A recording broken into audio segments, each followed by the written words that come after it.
क्या आप अंधेरे से डरते हैं? क्या आपको रात में अजीब आवाजें सुनाई देती हैं? अगर हाँ, तो आप सही जगह पर आए हैं। स्वागत है हॉरर स्टोरी हाउस पर, जहां हर कहानी आपके रोंगटे खड़े कर देगी। अगर आप हिम्मत रखते हैं तो सब्सक्राइब करें और तैयार हो जाएं डर से सामना करने के लिए।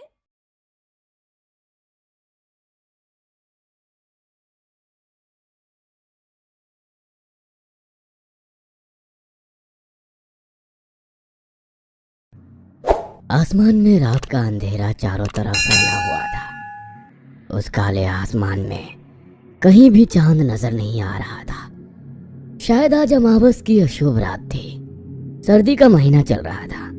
चौराहा घना कोहराम फैलता जा रहा था। जंगल में लोमड़ी अपनी अजीब भयानक आवाज में रो रही थी, जिससे माहौल और डरावना हो रहा था। पेड़ पर बैठा वो उल्लू अपनी बड़ी बड़ी आंखों से रात के इस डरावने माहौल का आनंद ले रहा था। बड़े बड़े पेड़ों से ढका हुआ जंगल दिख रहा था। उसी जंगल के बीचों बीच से एक हाईवे जा रहा था। हाईवे की सड़क के पास जरा दूर एक माइलस्टोन दिख रहा था। उस माइलस्टोन पर लिखा था यूपी 70 किलोमीटर। उसी माइलस्टोन के पीछे एक और 5 फुट बड़ा बोर्ड लगा हुआ दिख रहा था, जिस पे लिखा था यूपी पुलिस बोर्ड, कृपया देर रात में इस सड़क का उपयोग ना करें। रात को यहाँ छलावा फेरता है। रात में इस सड़क का उपयोग जानलेवा हो सकता है। अचानक ना जाने कैसे वह बोर्ड टूट के जमीन पर गिर गया, और तभी जंगल में सुनसान हाईवे पर घने कोहरे को चीरता हुआ एक बड़ा कंटेनर ट्रक आगे आ गया। ट्रक में 2 लोग बैठे थे। एक का नाम रघु सिंह था, जो ड्राइव कर रहा था। रघु एकदम सीधा साधा नेक किस्म का इंसान था। वो बजरंगबली का बड़ा भक्त था। दूसरा इंसान था श्यामलाल, जो रघु का ही साथी था। श्यामलाल 1 नंबर का निठल्ला और ठरकी किस्म का इंसान था। रघु और श्याम दोनों किसी बड़े कंपनी का माल ट्रक में लिए मुंबई से यूपी की ओर जा रहे थे। अरे यार, आज बहुत ठंड है नहीं? ट्रक ड्राइवर रघु के बगल में बैठे मध्यम कद के श्यामलाल उर्फ श्याम ने कहा, हाँ भाई, ठंड तो है और रास्ता भी कोहराम से बहुत धुंधला हो गया है। उस ट्रक ड्राइवर रघु ने श्याम से कहा, हाँ यार, वैसे ठंड बहुत है और इस ठंड में कोई लड़की मिल जाए ना तो मज़ा आ जाएगा। श्याम ऐसे बोल के बेशर्म की तरह हंसने लगा, पर रघु को उसकी ये बात अच्छी नहीं लगी।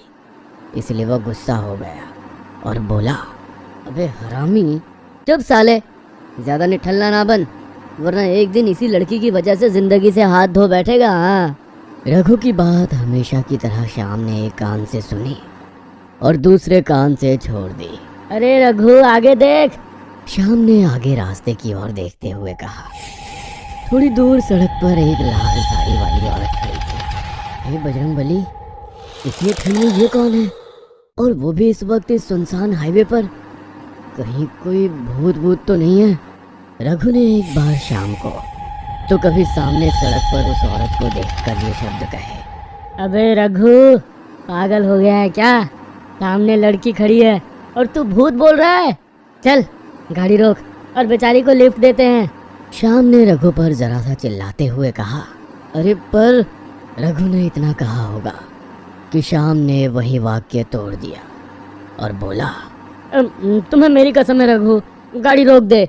श्याम के कसम खातिर रघु ने ट्रक उस महिला के बगल में रोक दिया। अरे मैडम जी, इतनी रात आप कहाँ जा रही हैं? हम छोड़ दें क्या आपको? श्याम ने उस महिला को नीचे से ऊपर तक देखते हुए कहा। उस महिला ने लाल साड़ी पहनी थी। उसकी गर्दन नीचे की ओर थी। श्याम के कहने पर उसने धीरे से अपना सिर ऊपर किया और मुस्कान के साथ श्याम की ओर देखा और कहा, क्या आप छोड़ दोगे मुझे?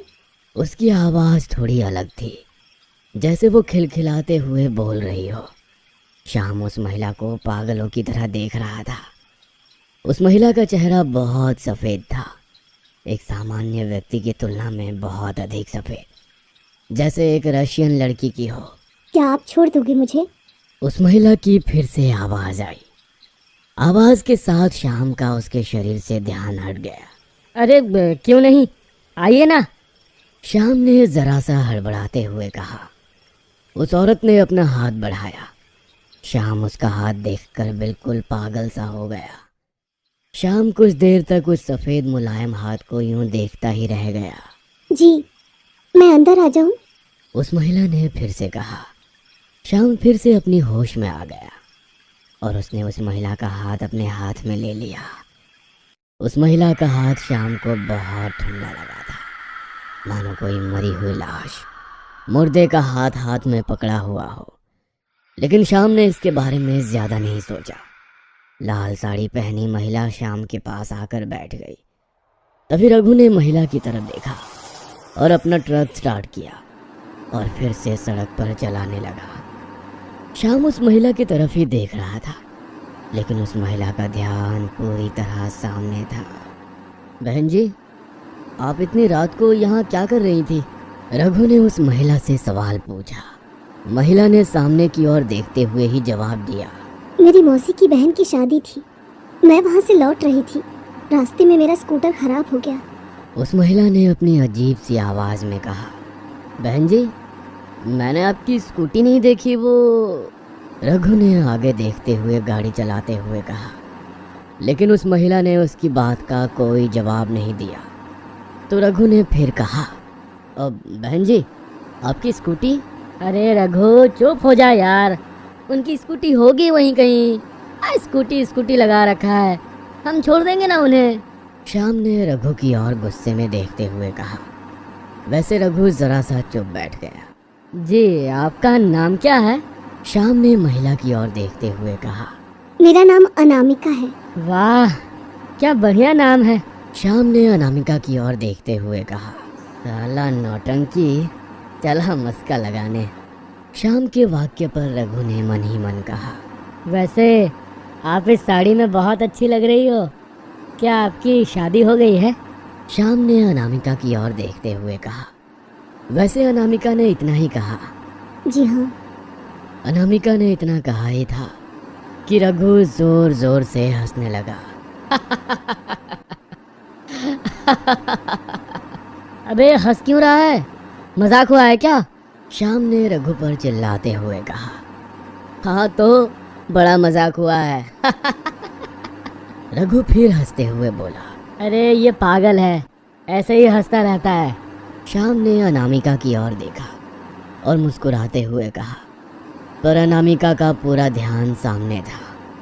उसने श्याम के वाक्य पर कुछ भी प्रतिक्रिया नहीं दी, लेकिन श्याम के इस वाक्य पर रघु को बहुत गुस्सा आया था और वो श्याम को गुस्से से देख रहा था। ऐसे ही कुछ समय बीत गया होगा। रघु ने फिर से कहा, अरे बहन जी, एक बात तो आपसे पूछी ही नहीं मैंने, आपको ड्रॉप कहाँ करना है जी? यहाँ से 30 से 40 किलोमीटर पर मेरा घर आ जाएगा।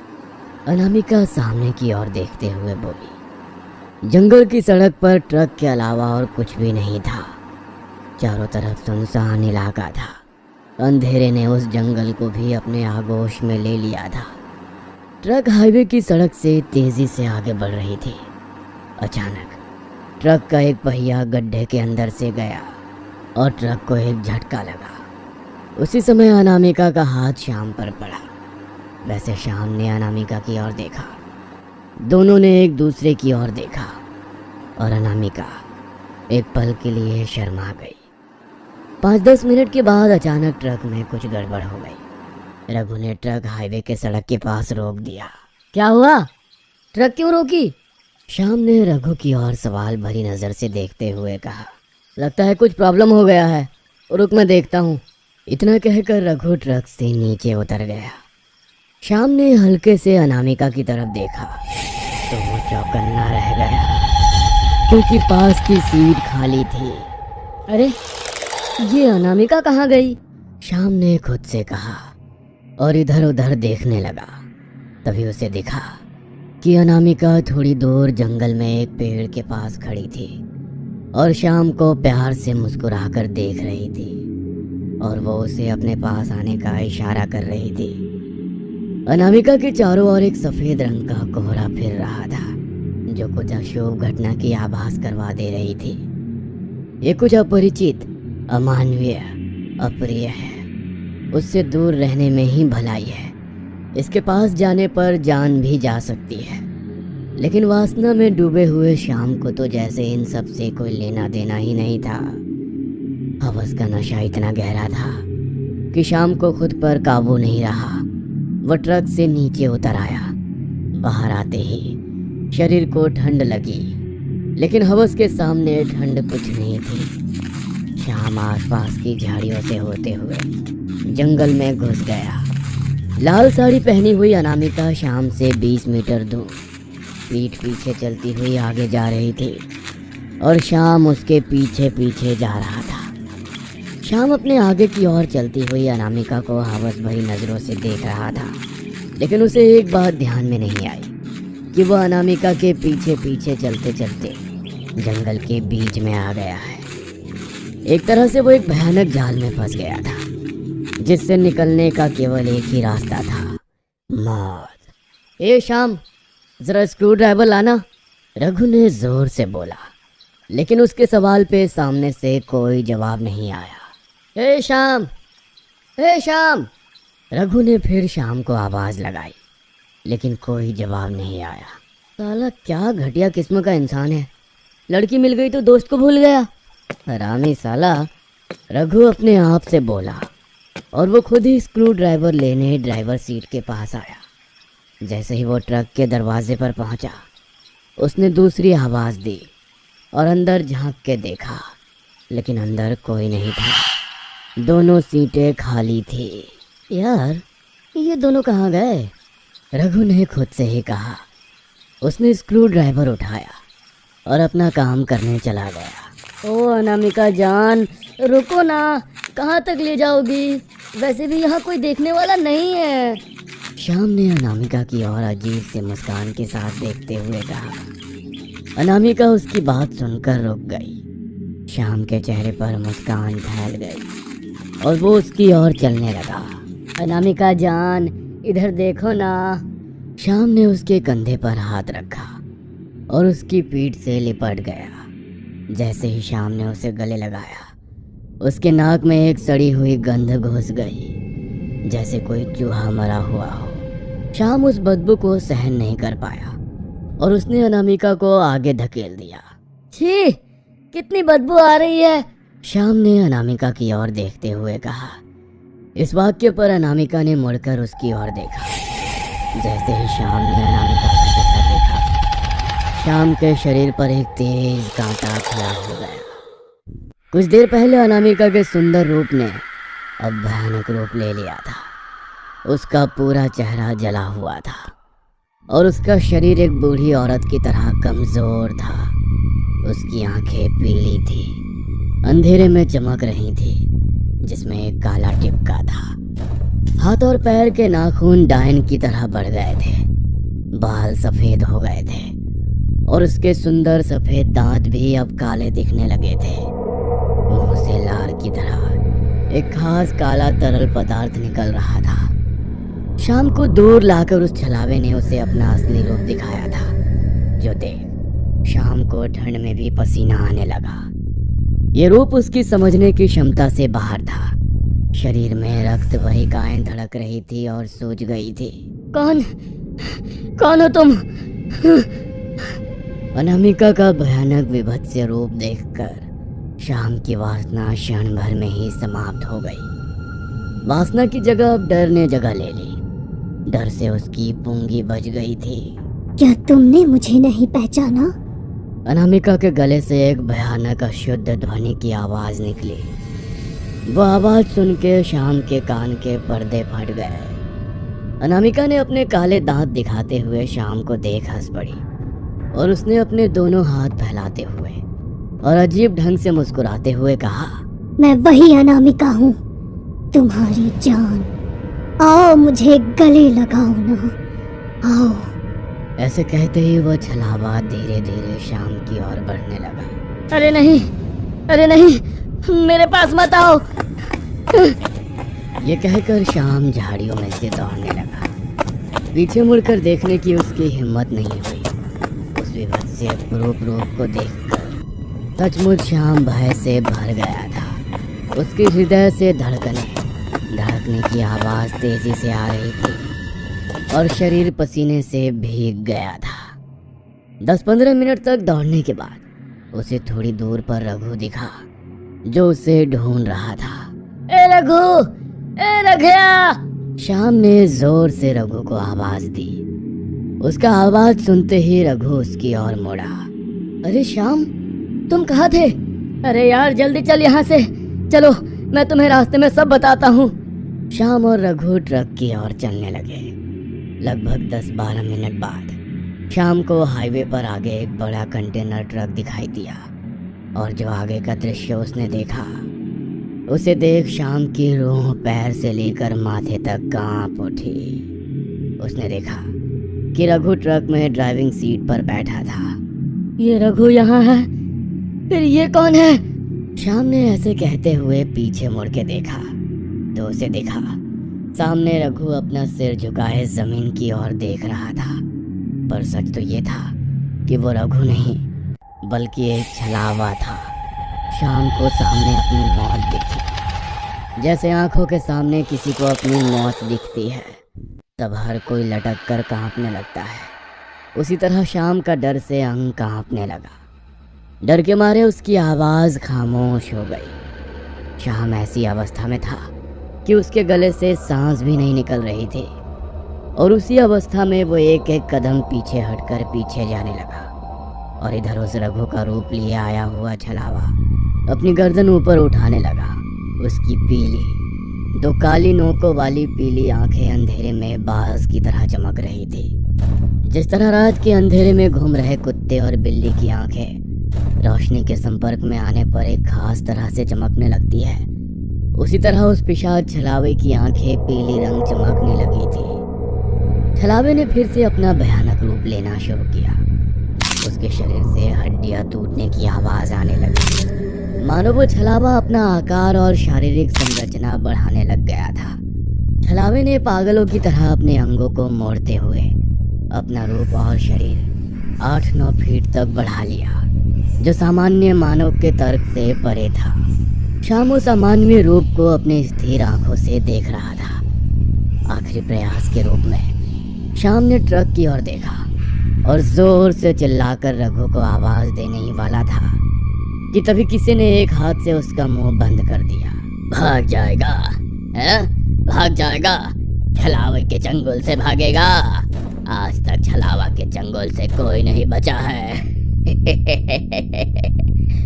श्याम के कानों में एक तेज गहरी कर्कश ध्वनि गूंजी और इसके साथ ही एक अजीब सी हंसी भी। और इस वाक्य के साथ छलावे ने अपना तेज पंजा उसके पेट में घोंप दिया। साथ ही श्याम की नाक और गले से भी गाढ़ा लाल खून निकलने लगा। झटका इतना जोरदार था कि बिना खून खराबे के कई छरे गिरे। खून से लथपथ हुआ श्याम कुछ ही देर में मर गया। तुम्हारी जुबान बहुत चलती है, हाँ? छलावा ने श्याम की लाश को देखते हुए जोर से कहा और उसने श्याम की जीभ को बाहर निकालते हुए अपने मुंह से काटते हुए बाहर निकाल दिया और चबा के खाने लगा और बेसब्री से दूसरी जीभ का इंतजार करने लगा। अगले दिन UP highway police station Raghu अपने दोस्त की गुमशुदगी का मामला लेकर थाने आया था। थाने में एक हवलदार टेबल पर बैठा फाइल में कुछ लिख रहा था। रघु उस हवलदार के पास गया और बोला, नमस्ते हवलदार साहब, मेरा दोस्त कल हाईवे पर गायब हो गया है। इतना कहकर रघु ने सामने बैठे हवलदार को सारी बात बताई। हवलदार ने सब कुछ सुनने के बाद रघु से कहा, चलो मेरे साथ। हवलदार टेबल से उठा और पुलिस थाने में ही एक रूम के अंदर चला गया। रघु भी उसके साथ गया। कमाल है, रिपोर्ट भी नहीं लिखवाई और कहाँ ले जा रहा है, रघु मन ही मन बोला। हवलदार और रघु एक रूम में आए और उस रूम में दीवार पे एक बड़ा सा बोर्ड लगा था जिस पे लगभग 50 से ज्यादा गुमशुदा लापता लोगों के पासपोर्ट साइज फोटो लगाए हुए थे। उसी फोटो में कल रात दिखी उस अनामिका का फोटो भी था। क्या आप इस लड़की से मिले? हवलदार की बात पर रघु ने बड़ी आंखें करते हुए कहा, जी हाँ सर, यही थी वो, इसी के साथ गया था मेरा दोस्त, प्लीज उसे ढूंढिए। रघु ने हवलदार से कहा, अब कुछ नहीं हो सकता, तुम्हारा दोस्त मर गया। हवलदार बोला। उसकी बात सुन के रघु सुन्न रह गया और बोला, क्या क्या बोलना चाहते हैं आप? अरे जो दीवार पे फोटो लगे हैं ना, ये सब भी तुम्हारे दोस्त की तरह ही लापता हुए हैं। और इन तस्वीरों को दीवार पर लगे 30 साल हो गए हैं, लेकिन हम भी अभी तक इनमें से किसी को भी ढूंढ नहीं पाए हैं। क्योंकि कल तुम जिस हाईवे से ट्रक लेके जा रहे थे, वहाँ अमावस की रात को छलावा घूमता है। और हाँ, वो जो छलावा होता है ना, वो कोई इन लापता लोगों का रूप लेके मासूम लोगों को अपनी जाल में फंसाकर शिकार करता है। और तेरे दोस्त को भी कल छलावा ही लेकर गया है। हवलदार की बात सुनकर रघु की बोलती बंद हो गई थी। रघु ने पुलिस स्टेशन की दीवार पर नजर डाली तो उसमें 50 से अधिक गायब तस्वीरें दिखीं। उस दिन से रघु ने ट्रक ड्राइव करना छोड़ दिया था और वॉचमैन की नौकरी करने लग गया था। पर आज भी यूपी के उस हाईवे पर वो छलावा घूमता है।